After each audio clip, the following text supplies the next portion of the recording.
welcome to All In Sports Entertainment, because we like to entertain and we like to talk about sports. Anthony, give us an intro. I went 6-1. You hit your pounder, which paid plus 400. Plus 400. We're on fire. Absolute fire. If you're not listening to us, if you're not tailing us, you're a bum. Give us an intro. Help us out.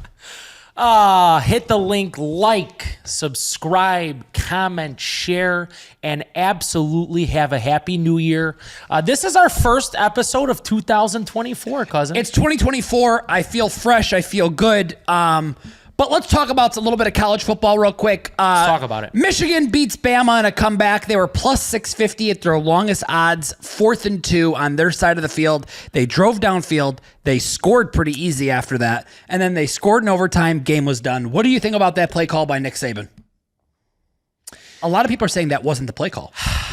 A lot of people are saying that wasn't the play call. I have to tell you this. If that was the play call, it has to be one of the most poor choices of play call in that scenario. In fact, as soon as the running back went in motion, I knew that ball was going up the middle. The other thing is that I didn't like about it, the entire game, your center is really struggling to get a good snap off. Yeah. Which I can't believe I'm saying as an Alabama center, this guy's struggling to get a good snap off. But the guy snaps it low, that completely wrecks the play to begin with. I mean, have to anticipate a bad snap there with the amount of times that he did that. Absolutely. I mean, all I'm going to tell you is it's going to be an interesting national championship. And what's so cool is both games did come down to the last play. I think Texas's quarterback shivered and pee-peed in his pants, because if he throws a ball even remotely in the vicinity of that guy, it was a touchdown and they would be going to the championship. It's kind of crazy out there right now. How do you feel about Michael Penix? 430 yards, 2 touchdowns, no turnovers on the main stage. Yeah. They asked him after the game. They said, hey, is this your best performance? He said, listen, we got one more. My job's not done. This guy's a gamer. I give him credit. He's a Midwest kid, I guess. He grew up in Wisconsin.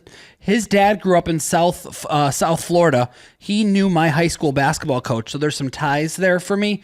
And I just still can't get behind this guy. All year, I just bummed him. All year, I feel bad because he showed me that the big moment's not too big for them. But I will tell you, the coaching staff on Washington better watch themselves, because they almost choked themselves out of a national title chance. They really did. The fact that they didn't knee the ball down allowed one of their players. I didn't get it. The only thing that could, what's funny? I'm watching the game and I say to myself, well, this game's over. The only thing that could stop the clock is if somebody gets injured. And a guy that was already previously injured, they handed the ball off to. Doesn't make any sense. It was kind of crazy. All right. Well, this week, we're not going to be covering every single game. We're going to cover the games that matter. But the other thing we're going to do, a little plot twist for you this show, there's guys that need money, and they happen to play certain positions in the NFL. And we're going to tell you which guy wants that money, okay? It's all about contract bonuses. And I got news for you. If I'm a player and I know I'm not going to the playoffs, I want to get paid before the season's over. A little bit of extra greeny meanie, okay? So we're going to flip over. We're going to talk about bonuses. I'm going to let you kick off the first one. This is a guy that you love. Kick it off. Odell Beckham Jr., 185 yards. If he gets 185 yards, it's going to result in an extra $750,000. That's a nice bonus. Now, I don't think he's going to get that. I don't either. I'm going to sell that one. Absolutely sell that one. Here's the next one for him, though. You ready for this one? I'm ready for that one. 5 catches for cousin Odell. That's going to result in a $250,000 bag. If he's playing, I'm buying it. Yep. If he's playing, I'm going to buy that one as well. I think that is good as gold. They'll try to work in the ball. 5 catches, $250,000. Even if those are quick screen passes, maybe 2 or 3 early, couple 10-yard passes. Boom, get him $250,000, sit him on the bench, say get ready for the playoffs. There you go. One that I don't think is going to happen is if he gets 2 touchdowns, he gets another $500,000. I'm selling. I just don't think the Ravens are going to give a shit about this game. They're not. They got everything locked up across the board. So pretty much there, 5 catches. We're buying if he's playing. Other than that, if he's 185 yards, we're selling. 2 touchdowns, we're selling that one. Next, Chris Jones from the Chiefs. If they had Chris Jones game 1 of the year, they would have beat the Lions. Just saying. That's 100%. 1 sack results in a beautiful bag, $1.25 million for one sack. I'm going to tell you something. I would sell a vasectomy on that. Yeah, he's going to get that. Oh, so you'd buy that one? I'd buy that. Okay. I'm in. Like, I double-lined it. Okay. Buy. Yeah. Yeah, that is a beauty. You know he's going to be mean What and I'm going to be trying to do is 1.25. I'm going to take some of these, I'm going to put them in a little parlay and just see how it would pay out, because I like the idea that these guys want this money. Okay, Austin Eckler has had a year that's been forgettable, but he's still an athlete. He needs 110 yards of total offense, that's receiving and running, for an extra 100K. I don't know. When I seen this one, Coin I flip. thought to myself, Eckler may be the kind of guy who's just going to tie this one in after a really, really miserable season. I couldn't agree more. Can I do the next one? 100,000 too. Okay, guys. Here's the next one. DeAndre Hopkins needs 49 yards for $1 million. I'm going to check that after the show. I want you to Google it yourself. If that is accurate, that man is going to get 49 yards without even trying. Not only that, he needs 7 catches for an extra 250. Look at me. That guy's going to go to his young quarterback, grab him by the face mask, and say, listen, you bum, you throw me the ball. I'm going to get my yardage. I'm going to get my catches. And I'm going to get my 1.25. I'm going to shake your hand. I'm going to get an extra 1.25. I'm going to say, we suck this year, but I got paid. Thank you. I'm buying.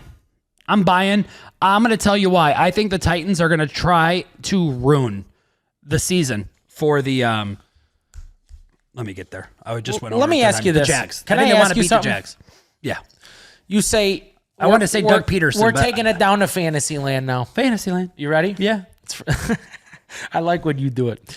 So you're DeAndre. You go up to the queue. You say, "Listen, here's what you're gonna do. That's gonna result in me getting 1.25." Yeah.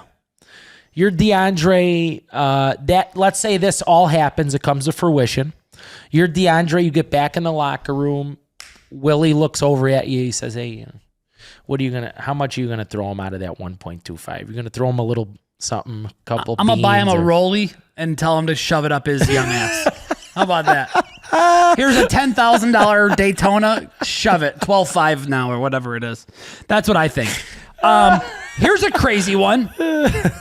The craziest one of all. Tyreek Hill. If he gets 248 yards, he breaks the NFL record for reception yards at 200. He needs 248 yards though. I'm no way. He's had a 200-yard game this season. I doubt it's going to happen in this game because let me tell you something right now. If it does happen in this game, they won. That means they won and the Bills got beat and the Bills got torched. So I don't see that happening. That's can't. a sell That's job. just if it was 200, you might get me to like blink my eyes. I can't blink at 240. Yeah, I don't like that. Geno Smith to make the playoffs pays $2 million. I couldn't wait to see you talk about this one. You know, all of a sudden he's throwing to my friend's fiance, Colby Parkinson, who's the nicest guy in the country, from what I can tell. And he married into an incredible family. I'd love for this guy to get $2 million, but that means there'd be a wasted playoff spot, so I just want it to be sold. Plus, you've been trying to sell that Seahawks playoff spot for about the last 3-4 weeks now. They're done. They're fine. They're done, though. The Steelers slapped them around, which I wish I put that in place of the Titans last week because I freaking loved it. The man. Seahawks, they can't make it anymore? They can, but they would need a lot to happen. Yeah, they can make it. They need a lot to happen. Okay, one that I think is Gold Bond. This is my favorite out of all the props that I'm naming. This is probably my favorite. Dalton Schultz needs 4 catches or 6 catches, and it pays out. It's stair-stepped, so it's 250 would turn into 500,000 if I'm not mistaken. I don't think it's 250 plus 500. I think it's a stair step. Long story short, 6 catches. Either way, it's big time. 6 catches for the guy pays an extra 500,000. Look at me. I promise you, young CJ Stroud trying to make it to the playoffs. He's going to get his guy the ball. He's probably been one of his most reliable targets. Get your guy the ball. I was going to say, in the magnitude of this game, he's going to have to rely on Schultz anyways. Yeah, to get the ball out, get some yardage. 6 pass catches. I'm in. I'm all in. Take the next one. This is your guy. This is, if you were to build a franchise, I think this is the guy you're taking. This is my guy, Jordan Love. One ticket to the playoffs, 500G.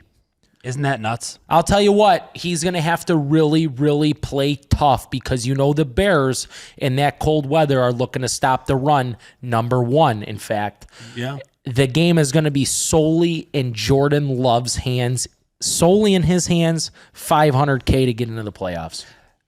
I would love for the Bears to beat the Packers to knock them out. I second that as much as I love Love. I want to see the Bears knock the Packers out of the playoffs personally, which is crazy because the Packers could still make it in if a bunch of other teams lose. But I'm not betting the Packers this week. I'm taking the Bears, and that's because I'm a Bears fan, not because it's the smart bet. That's kind of how I feel about that. Yeah, this is a 50-50 type bet for me, honestly. I can't buy or sell it. I'm just not gonna play around with it. I feel Levante David, a guy that the Bucks need to play well this weekend, winning they're in. One sack results in 150K. Sell. You don't think he gets it? He is on injury report listed to play this week. Has taken some days off of practice. I know. I'm only saying sell because this is a weird game where I think he can get screwed and only get like a half a sack. I mean, I want him to get it, but let's put it this way. If I'm building a parlay, I'm not putting any defensive props in it except for maybe Chris Jones because he's an animal. He is an animal. Yeah, that's how I feel about that. So we'll just go to the next one. Oh, wow, there's the Ravens one, though, too. You think they put him in for that? Jadeveon Clowney needs one sack for $750,000. They probably just put him in and tell him, go get your sack in the first couple plays so we can move on. Yeah. Honestly, it wouldn't surprise me if he was in after watching the guys that the Ravens left in a 56-19 blowout last week. They had Lamar in there in the fourth quarter. That was the dumbest thing I've ever seen. I completely agree. Actually, Miami's so dumb. They lost Bradley Chubb for the season by keeping him in there down 40. Made no sense. Yeah, they lost a playoff caliber defensive end. Makes no sense. Linebacker. All right, Alexander Madison. The Vikings hate this guy. They refuse to give him the ball. Selling. They hate him. They hate Alexander Madison. It's done. They already moved on to Ty Chandler. I watched it. Ty Chandler is their guy through and through. Alexander Madison, you are now a backup. Go somewhere else. Calais Campbell, 3 sacks for 500. Buddy, you're good. You could do it. I'm selling 3 sacks for 500K. I'm selling. Cuzzy, you're just a step too old these days. I'm gonna sell that. 3 sacks is a lot. You're tough in though. one game. You're tough though. Tough. You're tough. 3 sacks is a lot. Put it this way, I wouldn't tell you to your face you're out. Me neither. But 3 sacks is a lot in one game. I would look at you. Hey guys, you got it. You look at me. If anybody could, it's you. That's how it sound. With a little Italian accent to make them feel comfy. Hey, listen. Yeah. If anybody could do it, I mean, it's you. You. I mean, who else? All right. Okay, so we're going to talk a little bit about the Ravens' 56-19 win over Miami and what it means for the AFC. Lamar's winning the MVP. Hey, I'm so glad you said it. I told you all, run to the cash station. Lamar minus 160 to win MVP last week, anticipating that he would beat down on the Dolphins. He's now minus 20,000. You're a winner. And he did. You're a winner. He beat him bad. And you want to know what's crazy? If you follow my page and you know who I am and you listen to me when I post links, I did a DraftKings show in Boston and I gave out Lamar Jackson to win the MVP. And I'm going to call them for the clip and I'm going to get it posted because I said, if you ask me, I like Lamar to win the MVP and possibly the Super Bowl. Now, granted, I'm going to give you a Super Bowl pick and it's not the Ravens right now because I like some odds. I don't like plus 250. Let's go. But long story short, I gave out not only the Ravens, I gave out Lamar to win the MVP at plus 2,900. That's an absolute beauty. Legit. You know, it's funny. I think I remember you saying that. I did. Show. Yeah, I did. I did it on a TV you show for them and in Boston, and I'm going to pull it out and put it on the table. He is the most valuable player in the league after the performance that I seen him put on comparison. In Miami to just absolutely make the AFC on notice. Agreed. It solidified everything for me. Agreed. Cowboys, cousin, they get a crucial win against the Lions. how the NFC East tables have turned as the Eagles fall to Arizona. Go ahead and talk about that. I think the Lions got bamboozled. I think the Lions got bent over, and here in the Illinois, Chicagoland area, I call it Mannheim Road. It's a place where people go to get really cheap hookers, and I feel like they got bent over like a cheap hooker because they got absolutely screwed out of that game. They should have won. Am I wrong? Look at me. There was a guy. Can I tell you something? What? You know what the problem was, though? What? Too much trickery, okay? I'm okay with trickery. No, I'm okay with it too. But if you're gonna sub two O-linemen out on the field, and then send three, two guys that never catch a ball, they haven't caught a ball since Pop Warner. They're both running out there on the road. Yeah, they're both reporting to the ref. One of the guys is reporting. One of the guys is reporting. Only one guy could report. One guy touches the ball. The other guy doesn't touch the ball. I mean, there's a lot going on. So they confused the refs. They confused themselves. Yeah. But I will say Dan Campbell did say he did try and use some confusion and some trickery in that play call. But all I'm going to say is I do feel like they got screwed. And then the Eagles losing made it even more dramatic because the Cowboys have the tiebreaker. There's times where the Cardinals are going to show up and beat the hell out of you. That team can do it, and they can hurt your feelings, and that's exactly what happened. The guy wore a Sidney Crosby jersey into Philly, into their stadium at M&T Bank Stadium. Fans were going nuts, and you know what's great? I'm going to tell you what's great. Tell us what's great. Eagles fans are awake because they're booing their own team. They see the flaws that I've been saying. The Eagles fans see what I've been saying. You guys should have listened to me before the trade deadline. I was trying to tell you. Trying. You were.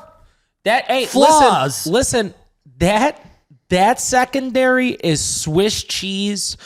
We've seen them get annihilated by the Seahawks. We've seen Tyrod Taylor almost will the Giants. Eagles back might into win a W. one game in the playoffs. You're not winning two. Oh, just saying. He said it. All right. There it is. Yeah, that's our next topic. Was the Eagles more in trouble? You heard it. You heard it already. So the Cowboys grabbed Linnell Collins. They added him to the O-line depth. I know they needed to add it because they had some injuries. I think this is huge. You do? Yeah. For the run game? Here's what I think. Tyrone Smith, their dominant OT, one of the best OTs out there possible, goes down in a weird way the other day. Took an injury. I think that he'll be okay, but I think that this move adds depth that now says, you know what, we are not weak in that position no matter what. We are going into the playoffs with a left tackle who can really support and protect Dak. We know we're going to be in games where we're going to see the 49ers most likely coming off the edge. We need somebody who's going to either be there to step in front of Bosa or on the other side, Young. So I just think this adds a lot of veteran leadership to a guy who's very familiar with Mike McCarthy. I agree. My next topic, to me, is a very, very big one. Sean McVay. Yep. He's got his team back in the playoffs. I'm going to ask myself my own question, answer it for the show. How good of a coach is Sean McVay? The guy's incredible. And I'm not going to get dramatic and use my voice to go higher and lower. The guy's an absolutely incredible coach. He was predicted to be the worst team in the NFL this year. He's in the playoffs. And not only is he in the playoffs, he has a rookie wide receiver with over 100 receptions, almost 1,500 yards. And I got news for you. If I'm the Lions, if I'm the Cowboys, I don't want to see them. I don't. Because Sean McVay can go in there, he can scheme it up, and he can hurt your feelings real quick. What do you think? You ready? Yeah. I'm going to say it right now. I'm listening. If the Rams are matched up with the Lions, yes, there's not even a line out for this game. There's nothing out. Yes. I'm taking the Rams. Really? 100,000%. Money line? I know. I don't know. Maybe money line, but they're going to be getting points because they're going to be on the road. Probably 4. Bottom line is this. If the Rams are at the Lions, like I said, I don't know what it's going to be, what the ML is going to be. I like the Rams. I know that Sean McVay knows Jared Goff in and out. He does. He took him to a Super Bowl. That's the sickest part about it. He's going to have a ton of knowledge to go against him. He's going to know what I know. You stop the run. You put him in position to pass. You take away play action. Get him on the move. And he melts. Hurt him. Melt him. I think the Rams do that. I really do. Yeah. All right, next topic is an interesting one. Which playoff team should sign Dalvin Cook? I don't have one. Do you have one? I don't have a team that I think. I think the Dallas Cowboys should sign Dalvin Cook. I think this is the perfect time for them to do that. I like Rico Dowdle. I like Rico Dowdle too. But do you think Dalvin Cook could be a physical runner between the tackles? Here's the problem with Rico Dowdle, and here's the problem with Tony Pollard being the starter with him in Smaller backs. Tony Pollard is a great receiving back. He's a great running back. Rico Dowdle is not that great of a receiving back. A guy like Dalvin Cook in the playoffs on third down situations, I think he could add a ton of value to that. Probably good Dallas for pass offense. protection as well. Yeah. All right. I don't hate that. Okay. Justin Fields, he had 313 yards of total offense. He had a touchdown. Okay. It's time for me to put my fan hat on. And it's giving me a heart attack. Let's go. I got sharp pain in the left side of my body. Talk to me. If the Chicago Bears do not keep Justin Fields, I will go up to Lake Forest, and you will see me in handcuffs by the Lake Forest Police Department. I will throw a brick through the fucking front window of Hallis Hall. I will get arrested, and I mean this for vandalism. This is on record. You could call it premeditated. I don't care. I'll get my misdemeanor and I'll go to court. If you do not keep Justin Fields, no, I'm throwing a brick through the front window. Just know it. And I'll drive up there. I'm going to drive up there in my Rolls Royce. They're going to think I'm a player. I'm going to go through with the brick. Pow! Just like that. And then I'll wait for the police. Do it again. One more pow. Pow! Do it one more time. I'm done. Handcuffs in. I'll go to jail. My mom will bail me out. My wife might divorce me. But you know what? That's how much of a passionate Bears fan I am. Don't you dare trade this guy. If anybody, you trade our coaches. We should be in the playoffs right now. I should be fired up. I got a Bears future right now. I should be talking all hot and heavy. Okay? That's how I feel. Go ahead. That was enough for you? Yeah. But like you said, Justin Fields. Period. Don't get rid of Justin Fields. Marvin Harrison. That would be so dumb. Get Marvin Harrison. But hey, let me ask you this though. Yeah. Let's say that we do keep Fields. What do you think we should do with that number 1 pick? So my professional opinion. Now keep this in mind actually before you get into it. Here's the problem. Washington looking for a QB. Okay. No, they're not. Yeah, they are. No, they're not. Yeah, there's been a lot of talk that they're just going to move completely on from Howell. That is the craziest mistake I've ever heard in my life. That's why I wanted to stop you ahead of time. Actually, time out. That right there. Do you want to know what that is? That's called Draft Day. And if you haven't seen that movie, I want you to watch it because they're bluffing. And I'll tell you why they're bluffing. Look at me. I want Marvin Harrison. Oh, we're going to draft a QB, Bears. We're going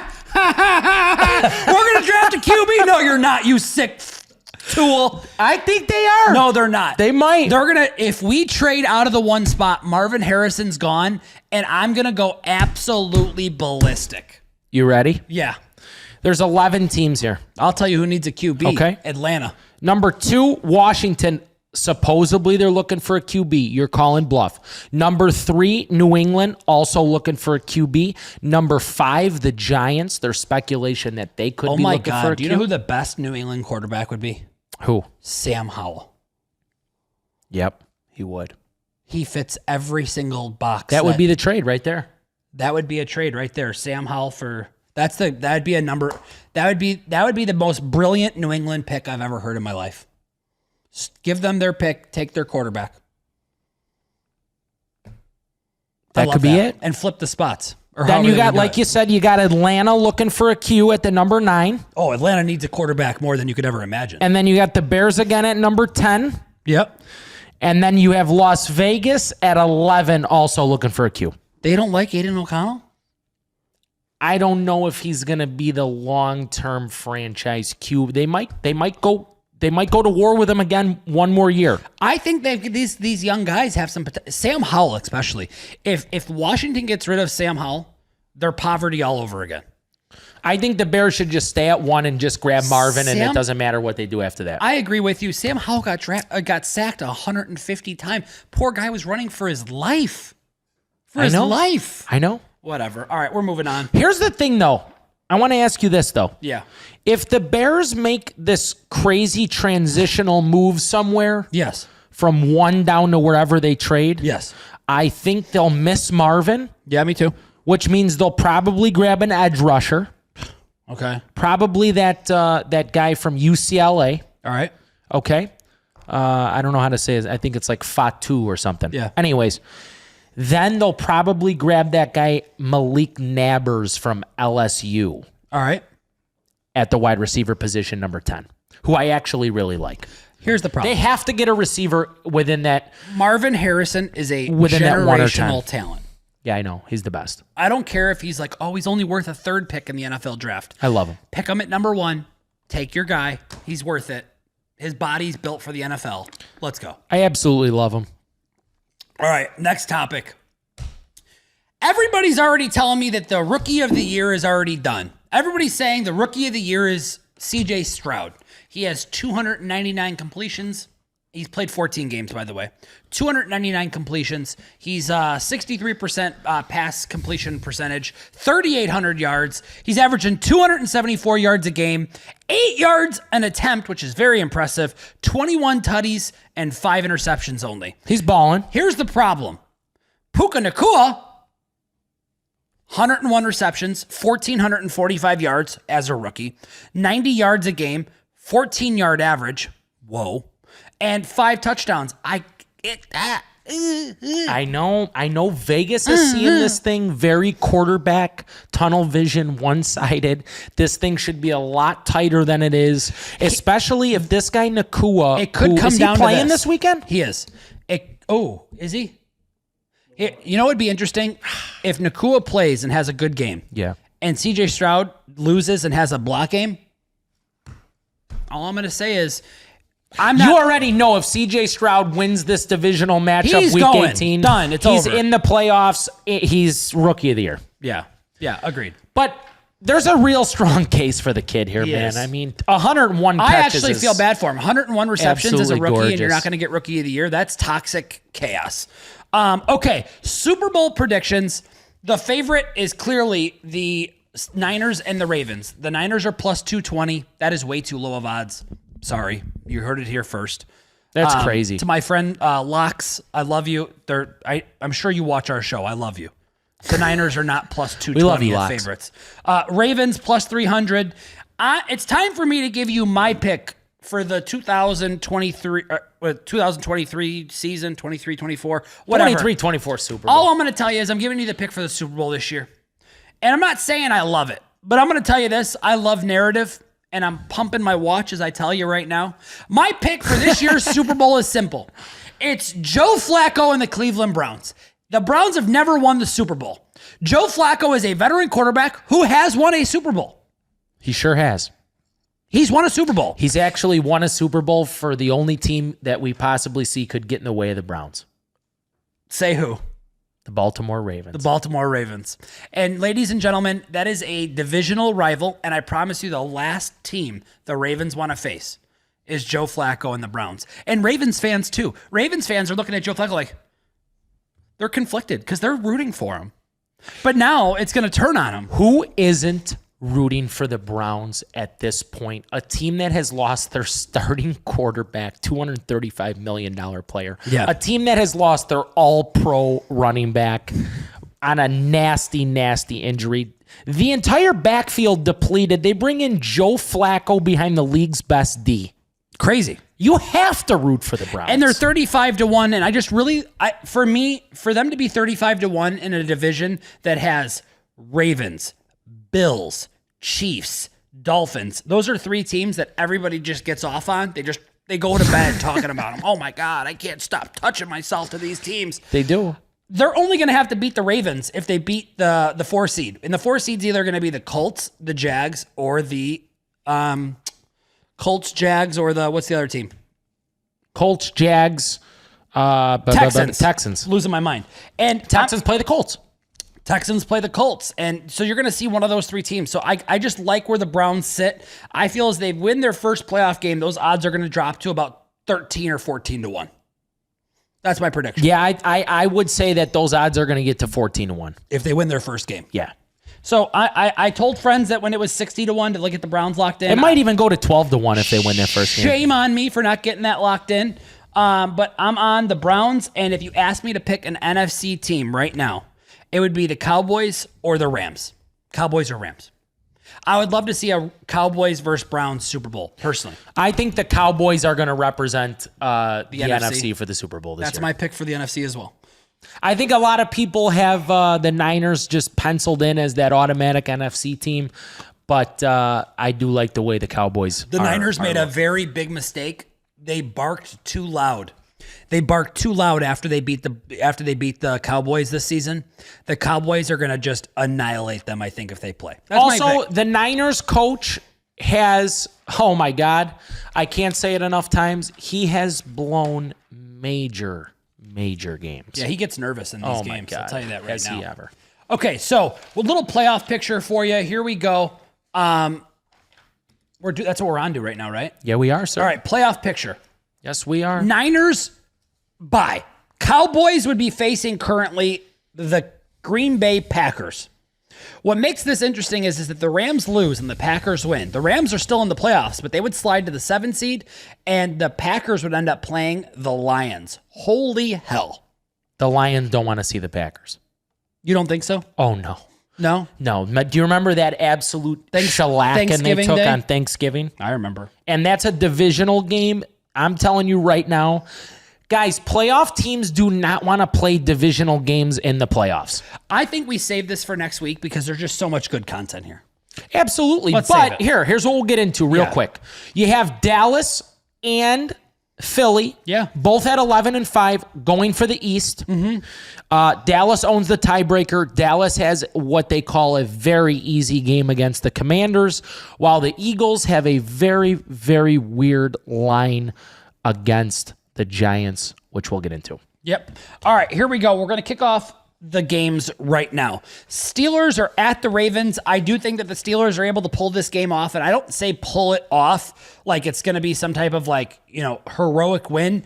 I'm not betting this game. The Steelers are 3.5-point favorites on the road in Baltimore because Baltimore does not care. What do you think about that game? Baltimore does not care. The Steelers come into this game. They're riding with Mason Rudolph as their QB.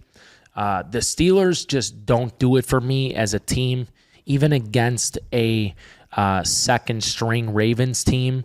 Like I said, the Ravens left a lot of guys in there that I didn't think they would leave in there. I'm curious to see if they'll start guys for like a half of football this game.